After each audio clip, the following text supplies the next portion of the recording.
Hi, I'm Jack Driscoll, and welcome to Mass Hysteria. I'm going to start off with one of my favorite quotes from Jiddu Krishnamurti, uh, and that is, "It is no measure of health to be well adapted to a sick society." And that's kind of the premise we're going to be working on here and exploring some of the ways in which we live in a sick society, and well, there's some problems with it. Anyway, I shouldn't even call them problems. Okay, this is my first show, so this is probably going to be a little bit rough, and I'm just going to start off by doing a public performance of a classic psychiatric paper by D.L. Rosenhan. This is from the 70s, and it's called Being Sane in Insane Places. If sanity and insanity exist, how shall we know them? The question is neither capricious nor itself insane. However much we may be personally convinced that we can tell the normal from the abnormal, the evidence is simply not compelling. It is commonplace, for example, to read about murder trials wherein eminent psychiatrists for the defense are contradicted by equally eminent psychiatrists for the prosecution on the matter of the defendant's sanity. More generally, there is a great deal of conflicting data on the reliability, utility, and meaning of such terms as sanity, insanity, mental illness, and schizophrenia. Finally, as early as 1934, Benedict suggested that normality and abnormality are not universal. What is viewed as normal in one culture may be seen as quite aberrant in another. Thus, notions of normality and abnormality may not be quite as accurate as people believe they are.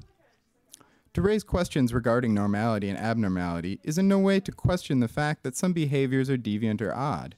Murder is deviant, so too are hallucinations.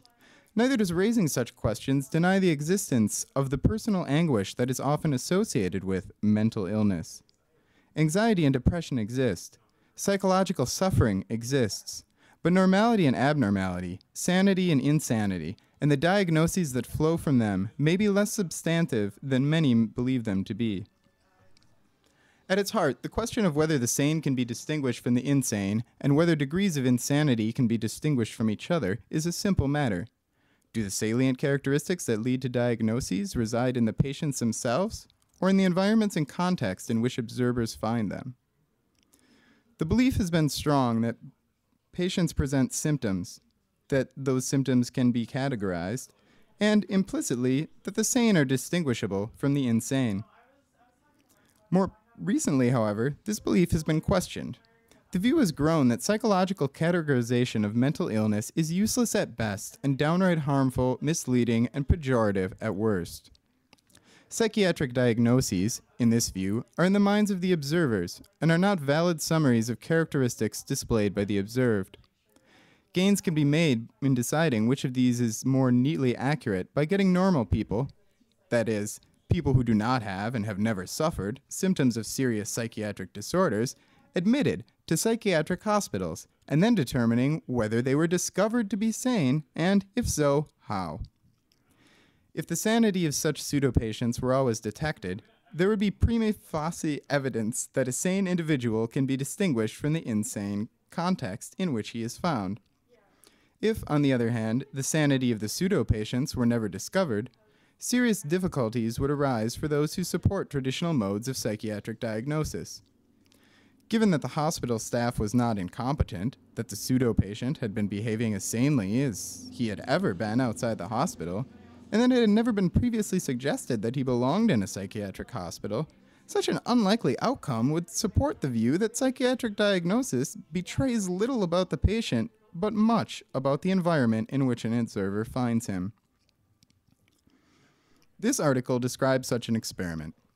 8 sane people gained secret admission to 12 different hospitals.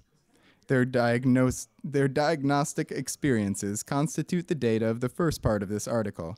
The remainder is devoted to a description of their experiences in psychiatric institutions.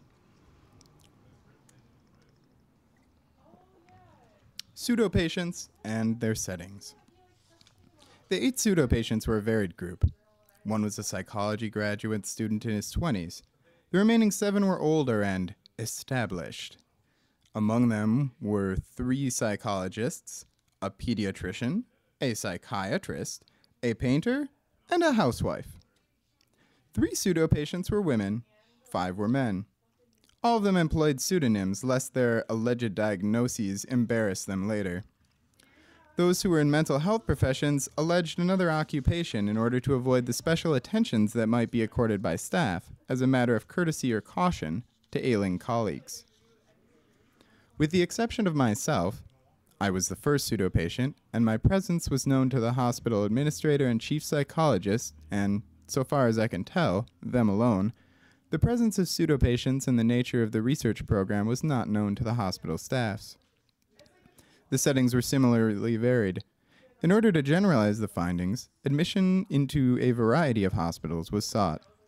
The 12 different hospitals in the sample were located in 5 different states on the east and west coasts. Some were old and shabby, others were quite new. Some were research-oriented, others not. Some had good staff-patient ratios, others were quite understaffed. Only one was a strictly private hospital. All the others were supported by state or federal funds, or in one instance by university funds.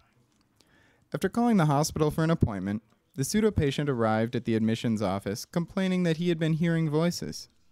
Asked what the voices said, he replied that they were often unclear, but as far as he could tell, they said empty, hollow, and thud. The voices were unfamiliar and were of the same sex as the pseudo-patient. Beyond alleging the symptoms and falsifying name, vocation, and employment, no further alterations of person, history, or circumstances were made. The significant events of the pseudo-patient's life history were presented as it actually occurred. Relationships with parents and siblings, with spouse and children, with people at work and in school, consistent with the aforementioned exceptions, were described as they were or had been. Frustrations and upsets were described along with joys and satisfactions. These facts are important to remember. If anything, they strongly bias the subsequent results in favor of detecting sanity, since none of their histories or current behaviors were seriously pathological in any way. Immediately upon admission to the psychiatric ward, the pseudo-patient ceased simulating any symptoms of abnormality. In some cases, there is a brief period of mild nervousness and anxiety, since none of the pseudo-patients really believed that they would be admitted so easily. Indeed, their shared fear was that they would be immediately exposed as frauds and greatly embarrassed. Moreover, many of them had never visited a psychiatric ward. Even those who had, nevertheless, had some genuine fears about what might happen to them. Their nervousness, then, was quite appropriate to the novelty of the hospital setting, and it abated rapidly. Apart from that short-lived nervousness, the pseudo-patient behaved on the ward as he normally behaved. The pseudo-patient spoke to patients and staff as he might ordinarily. Because there's uncommonly little to do on a psychiatric ward, he attempted to engage others in conversation. When asked by staff how he was feeling, he indicated that he was fine, that he no longer experienced symptoms. He responded to instructions from attendants, to calls for medication, which was not swallowed, and to dining hall instructions. Beyond such activities as were available to him on the admissions ward, he spent his time writing down his observations about the ward, its patients, and the staff. Initially, these notes were written secretly, but as it soon became clear that no one much cared, they were subsequently written on standard tablets of paper in such public places as the day room. No secret was made of these activities. The pseudo-patient, very much a true psychiatric patient, entered a hospital with no foreknowledge of when he would be discharged. Each was told that he would have to get out by his own devices, essentially by convincing the staff that he was sane. The psychological stresses associated with hospitalization were considerable, and all but one of the pseudo-patients desired to be discharged almost immediately after being admitted. They were, therefore, motivated not only to behave sanely, but to be paragons of cooperation. That their behavior was in no way disruptive is confirmed by nursing reports, which have been obtained on most of the patients. These reports uniformly indicate that the patients were friendly, cooperative, and exhibited no abnormal indications. The normal are not detectably sane. Despite their public show of sanity, the pseudo-patients were never detected. Admitted, except in one case with a diagnosis of schizophrenia, Each was discharged with a diagnosis of schizophrenia in remission. The label in remission should in no way be dismissed as a formality, for at no time during any hospitalization had any question been raised about any pseudopatient's simulation. Nor are there any indications in the hospital records that the pseudopatient's status was suspect. Rather, the evidence is strong that, once labeled schizophrenic, the pseudopatient was stuck with that label. If the pseudopatient was to be discharged, he must naturally be in remission. But he was not sane, nor in the institution's view had he ever been sane. The uniform failure to recognize sanity cannot be attributed to the quality of the hospitals, nor can be alleged that there was simply not enough time to observe the pseudopatients. Length of hospitalization raised from 7 to 52 days, with an average of 19 days. The pseudopatients were not, in fact, carefully observed, but this failure clearly speaks more to traditions within psychiatric hospitals than to lack of opportunity. Finally, it cannot be said that the failure to recognize a pseudopatient's sanity was due to the fact that they were not behaving sanely. While there was clearly some tension present in all of them, their daily visitors could detect no serious behavioral consequences, nor indeed could other patients. It was quite common for the patients to detect the pseudopatient's sanity. "You're not crazy. You're a journalist or a professor," referring to the continual note-taking. "You're checking up on the hospital." While most of the patients were reassured by the pseudopatient's insistence that he had been sick before he came in, but was fine now, some continued to believe that the pseudopatient was sane throughout his hospitalization. The fact that the patients often recognized normality when staff did not raises important questions. Failure to detect sanity during the course of hospitalization may be due to the fact that physicians are more inclined to call a healthy person sick than a sick person healthy. The reasons for this are not hard to find. It is clearly more dangerous to misdiagnose illness than health. Better to err on the side of caution, to suspect illness, even among the healthy. But what holds for medicine does not hold equally well for psychiatry. Medical illnesses, while unfortunate, are not commonly pejorative. Psychiatric diagnoses, on the contrary, carry with them personal, legal, and social stigmas. It was therefore important to see whether the tendency towards diagnosing the sane insane could be reversed. The following experiment was arranged at a research and teaching hospital whose staff heard these findings but doubted that such an error could occur in their hospital. The staff was informed that at some time during the following 3 months, one or more pseudopatients would attempt to be admitted into the psychiatric hospital. Each staff member was asked to rate each patient who presented himself at admissions or on the ward according to the likelihood that the patient was a pseudopatient. Judgments were obtained on 193 patients who were admitted for psychiatric treatment. All staff who had sustained contact with or primarily responsible for the patient, attendants, nurses, psychiatrists, physicians, and psychologists, were asked to make judgments. 41 patients were alleged with high confidence to be pseudopatients by at least one member of the staff. 23 were considered suspect by at least one psychiatrist. 19 were suspected by one psychiatrist and one other staff member. But actually, no genuine pseudopatient, at least from my group, presented himself during this period. This experiment is instructive. It indicates that the tendency to designate sane people as insane can be reversed when the stakes, in this case prestige and diagnostic acumen, are high. But what can be said of the 19 people who were suspected of being sane by one psychiatrist and another staff member? Were these people truly sane? There's no way of knowing. But one thing is certain. Any diagnostic process that lends itself so readily to massive errors of this sort cannot be a very reliable one.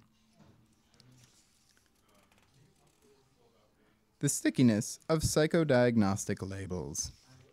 Beyond the tendency to call the healthy sick, a tendency that accounts better for diagnostic behavior on admission than it does for such behavior after a lengthy period of exposure, the data speak to the massive role of labeling in psychiatric assessment. Having once been labeled schizophrenic, there's nothing the pseudopatient can do to overcome the tag.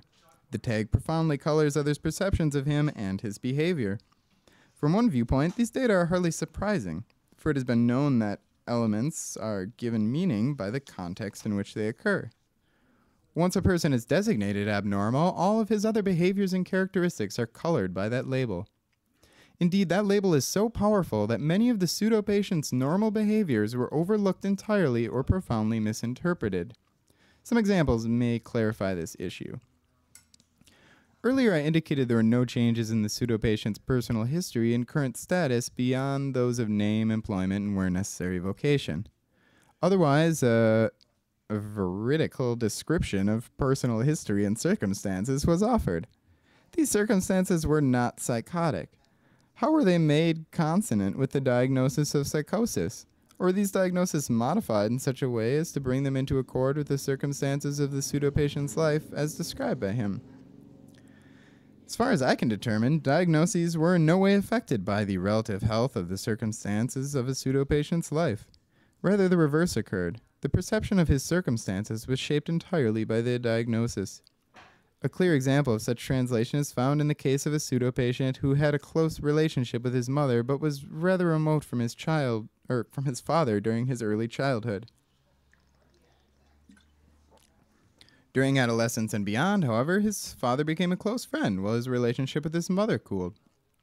His present relationship with his wife was characteristically close and warm.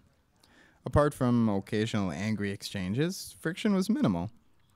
The children had rarely been spanked. Surely there's nothing especially pathological about such a history. Observe, however, how such a history was translated in the psychopathological context. This from the case summary prepared after the patient was discharged. This white 39-year-old male manifests a long history of considerable ambivalence in close relationships, which began in early childhood.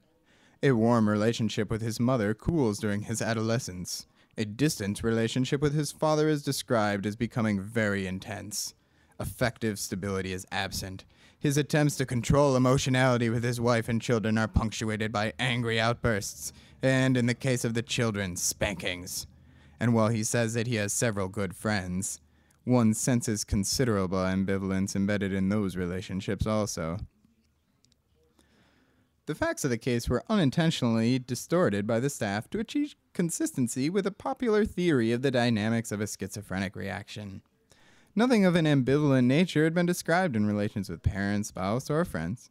Clearly, the meaning ascribed to his verbalizations, that is, ambivalence, affective instability, was determined by the diagnosis, schizophrenia. An entirely different meaning would have been ascribed if it were known that the man was normal. All pseudo-patients took extensive notes publicly. Under ordinary circumstances, such behavior would have raised questions in the mind of observers, as in fact it did among the patients. Indeed, it seemed so certain that the notes would elicit suspicion that elaborate precautions were taken to remove them from the ward each day. But the precautions proved needless. The closest any staff member came to questioning these notes occurred when one pseudo-patient asked his physician what kind of medication he was receiving and began to write down the response. You needn't write it, he was told gently. If you have trouble remembering, just ask me again. If no questions were asked of the pseudo-patients, how was their writing interpreted? Nursing records for 3 patients indicate that the writing was seen as an aspect of their pathological behavior. Given that the patient is in the hospital, he must be psychologically disturbed. And, given that he's disturbed, continuous writing must be a behavioral manifestation of that disturbance, perhaps a subset of the compulsive behaviors that are sometimes correlated with schizophrenia. One tacit characteristic of psychiatric diagnosis is that it locates the sources of aberration within the individual and only rarely within the complex of stimuli that surrounds him.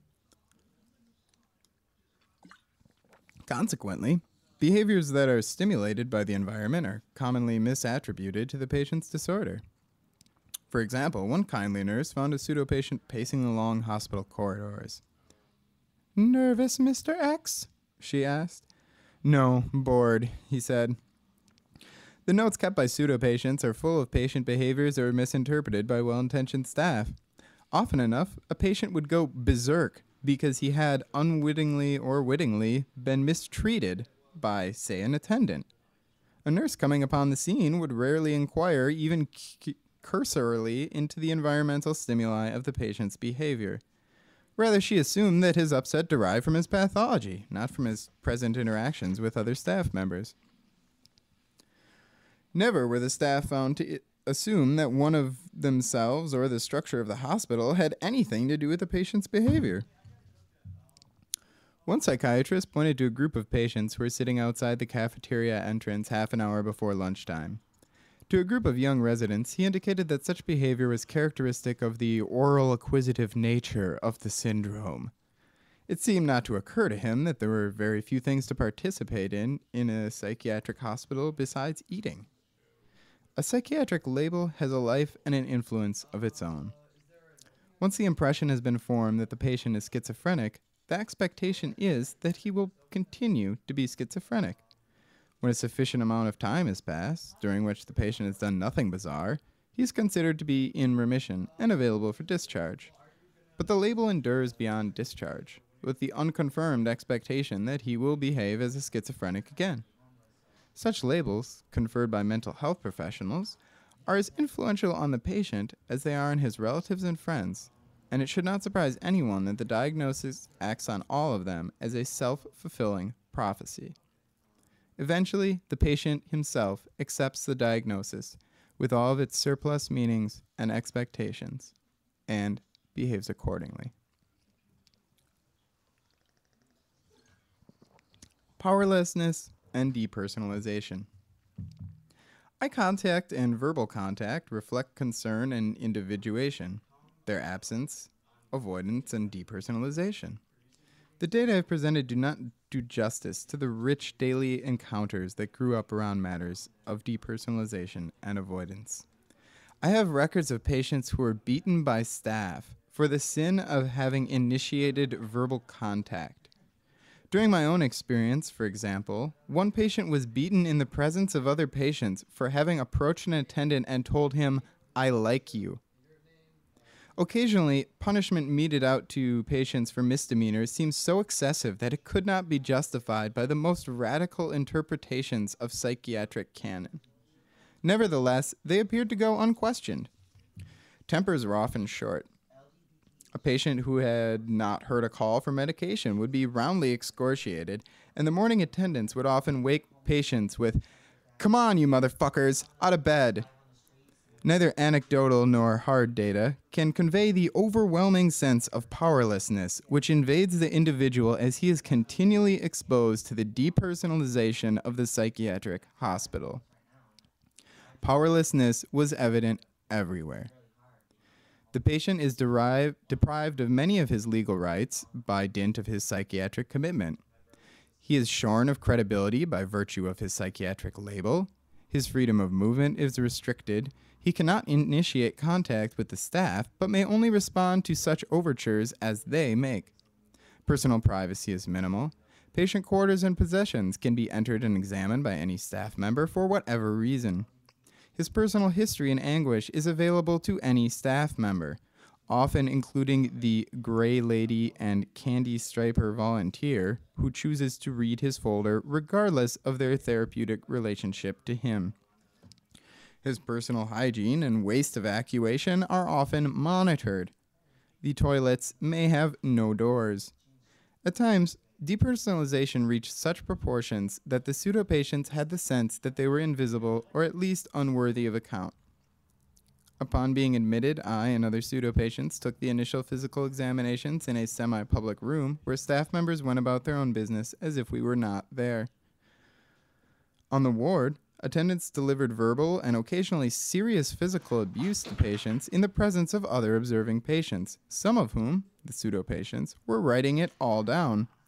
Abusive behavior, on the other hand, terminated quite abruptly when other staff members were known to be coming. Staff are credible witnesses. Patients are not. A nurse unbuttoned her uniform to adjust her brassiere in the presence of an entire ward of viewing men. One did not have the sense that she was being seductive. Rather, she didn't notice us. A group of staff persons might point to a patient in the day room and discuss him animatedly as if he were not there. One illuminating instance of depersonalization and invisibility occurred with regard to medications. All told, The pseudo patients were administered nearly 2,100 pills. Only 2 were swallowed. The rest were either pocketed or deposited in the toilet.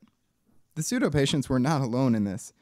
Although I have no precise records on how many patients rejected their medications, the pseudo patients frequently found the medications of other patients in the toilet before they deposited their own. As long as they were cooperative, their behavior in the pseudo patient's own in this matter, as in other important matters, went unnoticed throughout. Reactions to such depersonalization among pseudo patients were intense. Although they had come to the hospital as participant observers and were fully aware that they did not belong, they nevertheless found themselves caught up in and fighting the process of depersonalization. The consequences of labeling and depersonalization. Whenever the ratio of what is known to what needs to be known approaches 0, we tend to invent knowledge and assume that we understand more than we actually do. We seem unable to acknowledge that we simply don't know. The needs for diagnosis and remediation of behavioral and emotional problems are enormous. But rather than acknowledge that we are just embarking on understanding, we continue to label patients schizophrenic, manic depressive, and insane, as if in those words we had captured the essence of understanding.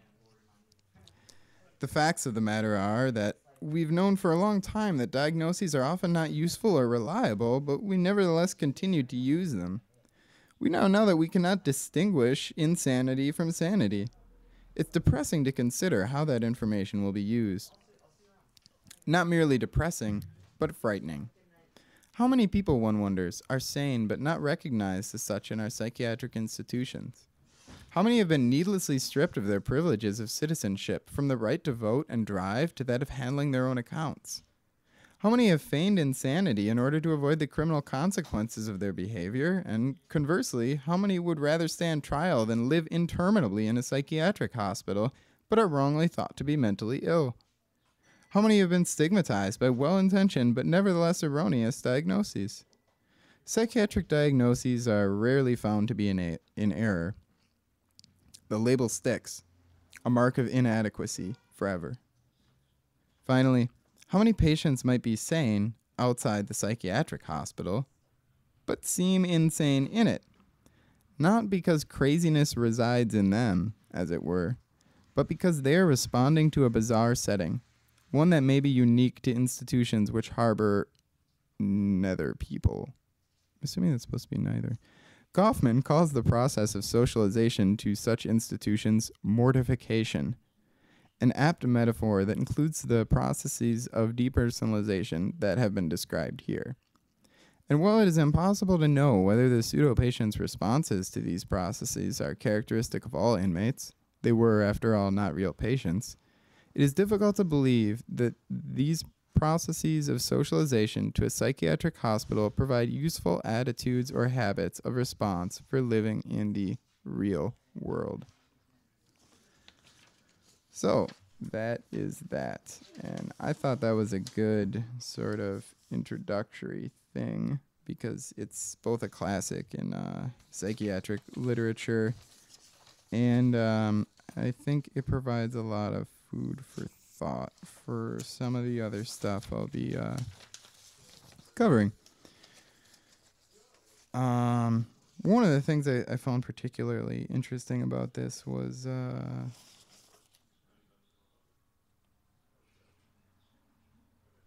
the fact that the patients often recognized normality when staff did not raises important questions, as he says. And that's something that I think pretty much anyone who has any experiences with, I'm just going to call it craziness, can tell you.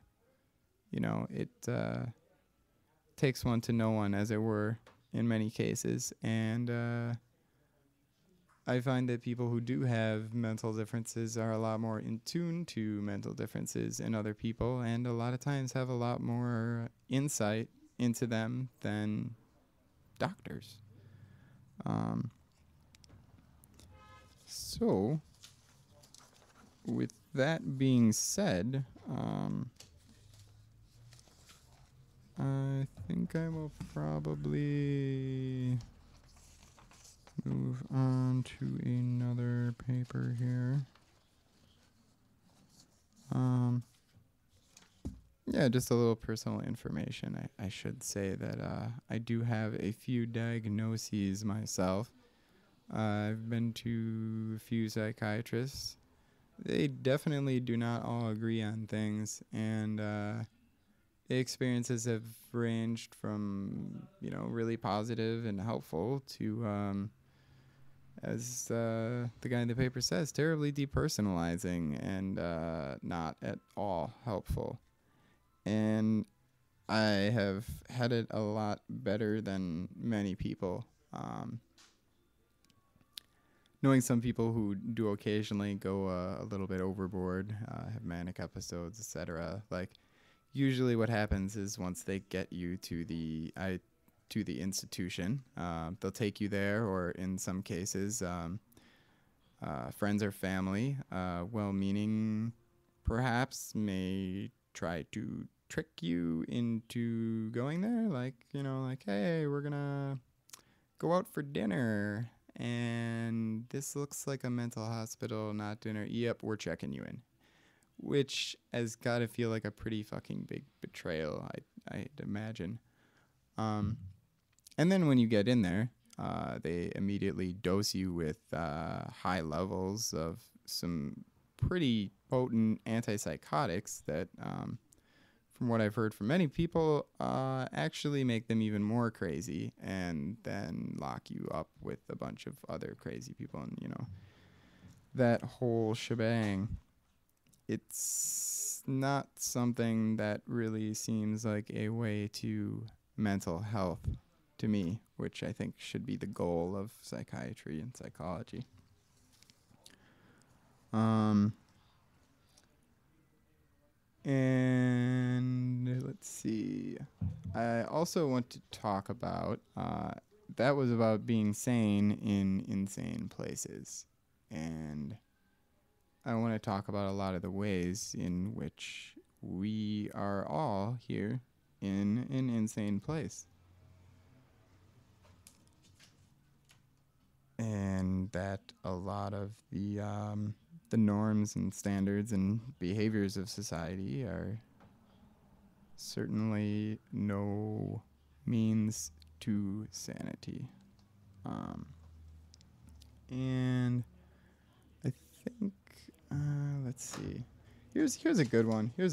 And I also want to kind of point out some of the things that are kind of regarded as like normal or beneficial in society that I think anyone, kind of objectively observing them from outside the bounds of, well, society's got to be normal, would realize are actually pretty crazy. So here's a quick one. I read this recently. I believe it was published in the Atlantic. It's by David K. Shipler. No, this one is from the New York Times. All right.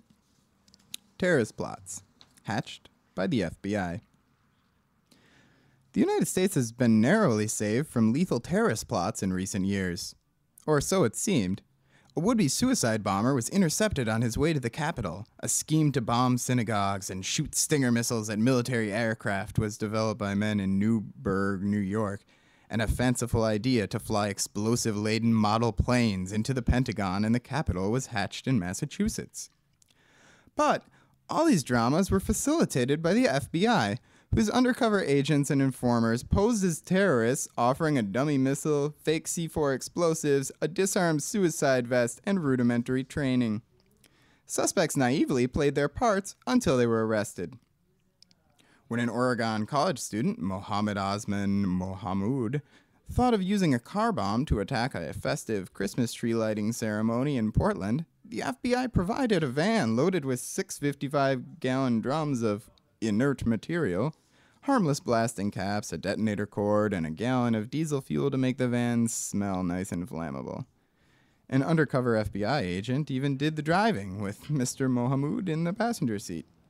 To trigger the bomb, the student punched a number into a cell phone and got no boom, only a bust.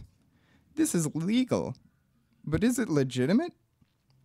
Without the FBI, would the culprits commit violence on their own? Is cultivating potential terrorists the best use of manpower designed to find the real ones? Judging by their official answers, the FBI and the Justice Department are sure of themselves. Too sure, perhaps. Carefully orchestrated sting operations usually hold up in court. Defendants invariably claim entrapment and almost always lose because the law requires that they show no predisposition to commit the crime, even when induced by government agents. To underscore their predisposition, many suspects are warned about the seriousness of their plots and given opportunities to back out, said Dean Boyd, a Justice Department spokesman. But not always. Recorded conversations show sometimes they're coaxed to continue. Undercover operations, long practiced by the FBI, have become a mainstay of counterterrorism, and they've changed in response to the post-9/11 focus on prevention. Prior to 9/11, it would be very unusual for the FBI to present a crime opportunity that wasn't in the scope of the activities that a person was already involved in, said Mike German of the American Civil Liberties Union, a lawyer and former FBI agent who infiltrated white supremacist groups. An alleged drug dealer would be set up to sell drugs to an undercover agent, an arms trafficker to sell weapons. That still happens routinely, but less so in counterterrorism, and for good reason. There isn't a business of terrorism in the United States, thank God, a former federal prosecutor, David Raskin, explained. You're not going to be able to go to a street corner and find someone who's already blown something up, he said. Therefore, the goal is not to find someone who's already engaged in terrorism, but find someone who would jump at the opportunity if a real terrorist showed up in town. And that's the gray area. Who is susceptible? Anyone who plays along with the agents, apparently. Once the snare is set, law enforcement sees no choice. Ignoring such threats is not an option, Mr. Boyd argued, given the possibility that the suspect could act alone at any time or find someone else willing to help him. Typically, the stings initially target suspects for pure speech, comments to an informer outside a mosque, angry postings on websites, emails with radicals overseas, then woo them into relationships with informers who are often convicted felons working in exchange for leniency, or with FBI agents posing as members of Al-Qaeda or other groups. Some targets have previous involvement in more than idle talk. For example, Wad Ramadan Alawan, an Iraqi in Kentucky, whose fingerprints were found on an unexploded roadside bomb near Beji, Iraq, and Raha Khan of Chicago, who had sent funds to an Al-Qaeda leader in Pakistan. But others seem ambivalent, incompetent, and adrift, like hapless wannabes looking for a cause that the informer or undercover agent skillfully helps them find. Take the Stinger missile defendant, James Cromite, a low-level drug dealer with a criminal record that included no violence or hate crime, despite his rants against Jews. He was searching for answers within his Islamic faith, said his lawyer Clinton W. Calhoun III, who appealed his conviction. And this informant, I think, twisted that search in a really pretty awful way, sort of misdirected Cromitty in his search and turned him towards violence. The informer, Shahad Hussein, had been charged with fraud, but avoided prison and deportation by working undercover in another investigation. He was being paid by the FBI to pose as a wealthy Pakistani with ties to Jaish-e-Mohammed, a terrorist group that Mr. Cromitty apparently had never heard of before they met by chance in the parking lot of a mosque. "Brother, did you ever try to do anything for the cause of Islam?" Mr. Hussein asked at one point. "Okay, brother," Mr. Cromitty replied warily. "Where are you going with this, brother?" 2 days later, the informant told him, "Allah has more work for you to do," and added, "Revelation is going to come in your dreams that you have to do this thing, okay?" About 15 minutes later, Mr. Hussein proposed the idea of using missiles, saying he could get them in a container from China. Mr. Cromitty laughed. Reading hundreds of pages of transcripts of the recorded conversations is like looking at the ink blots of a Rorschach test. Patterns of willingness and hesitation overlap and merge. "I didn't want anyone to get hurt," Mr. Cromitty said, and then explained that he meant women and children. I don't care if it's a whole synagogue of men. It took 11 months of meandering discussion to promise on a promise of $250,000. Let me just read that part again there. It took 11 months of meandering discussion and a promise of $250,000 to lead him, with 3 co-conspirators he recruited, to plant fake bombs at 2 Riverdale synagogues.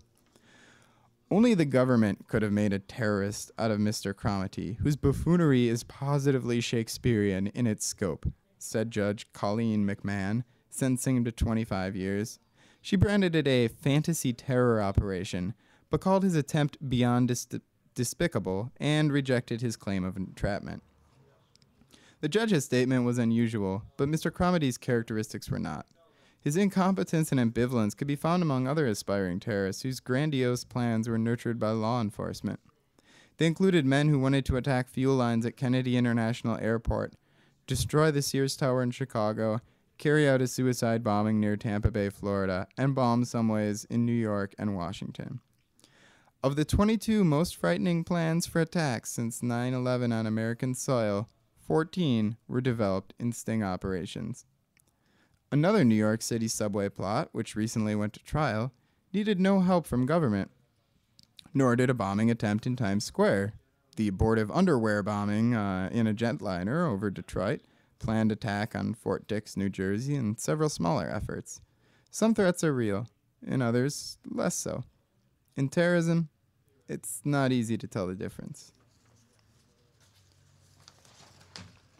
And these are the things that make the news. And just like being in a psychiatric hospital, they affect people's views on things. Being in environments where there's people, with these crazy plots to go and blow things up, that it makes things seem scary and dangerous and terrible, but a lot of times it's just fear-mongering, and it's developed by the people who didn't even have plans to do it in the first place. I am really close to being out of time, which is too bad because I really wanted to read Beyond Hope by Derek Jensen. But I don't think I'm going to make it for that.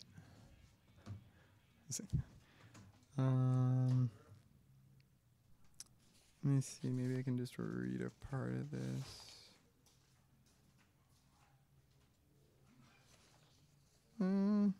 Yeah, hopefully this won't ruin it. I'll probably read this again. It's pretty moving. I really like it. So yeah, this is by Derek Jensen. A wonderful thing happens when you give up on hope, which is that you realize you never needed it in the first place. You realize that giving up on hope didn't kill you. It didn't even make you less effective. In fact, it made you more effective because you ceased relying on someone or something else to solve your problems. You ceased hoping your problems would somehow get solved through the magical assistance of God, the Great Mother, the Sierra Club, valiant tree sitters, brave salmon, or even the earth itself. And you just began doing whatever it takes to solve those problems yourself. When you give up on hope, something even better happens than it not killing you, which is that, in some sense, it does kill you. You die. And there's a wonderful thing about being dead, which is that those in power, cannot really touch you anymore. Not through promises, not through threats, not through violence itself. Once you're dead in this way, you can still sing. You can still dance, you can still make love, you can still fight like hell, you can still live because you are still alive, more alive in fact than ever before. You come to realize that when hope died, the you who died with the hope was not you, but was the you who depended on those who exploit you. The you who believed that those who exploit you will somehow stop on their own. The you who believed in the mythologies propagated by those who exploit you in order to facilitate that exploitation. The socially constructed you died. The civilized you died. The manufactured, fabricated, stamped, molded you died. The victim died. And who is left when that you dies? You are left. Animal you, naked you, vulnerable and invulnerable you, mortal you, survivor you. The you who thinks not what the culture taught you to think, but what you think. The you who feels not what the culture taught you to feel, but what you feel. The you who is not who the culture taught you to be, but who you are. The you who can say yes, the you who can say no. The you who is a part of the land where you live. The you who will fight, or not, to defend your family. The you who will fight, or not, to defend those you love. The you who will fight, or not, to defend the land upon which your life and the lives of those you love depends. The you whose morality is not based on what you have been taught by the culture that is killing the planet, killing you, but on your own animal feelings of love and connection to your family, your friends, your land base. Not to your family as self-identified civilized beings, but as animals who require a land base, animals who are being killed by chemicals, animals who have been formed and deformed to fit the needs of culture. When you give up on hope, when you are dead in this way, and by so being are really alive, you make yourself no longer vulnerable to the co-option of rationality and fear that the Nazis inflicted on Jews and others, that abusers like my father inflicted on their victims, that the dominant culture inflicts on all of us. Or is it rather the case that these exploiters frame physical, social, and emotional circumstances such that victims perceive themselves as having no choice but to inflict this co-option on themselves? But when you give up on hope, this exploiter-victim relationship is broken. You become like the Jews who participated in the Warsaw Ghetto Uprising. When you give up on hope, you turn away from fear. And when you quit relying on hope and instead begin to protect the people, things, places you love, you become very dangerous indeed to those in power. In case you're wondering, that's a very good thing. And that should be about enough for tonight. And I will see you guys again. Well, probably won't see you. There's not really any way for me to do something like that, but I'll probably be back on the air again next week reading papers. Have a good night, everyone.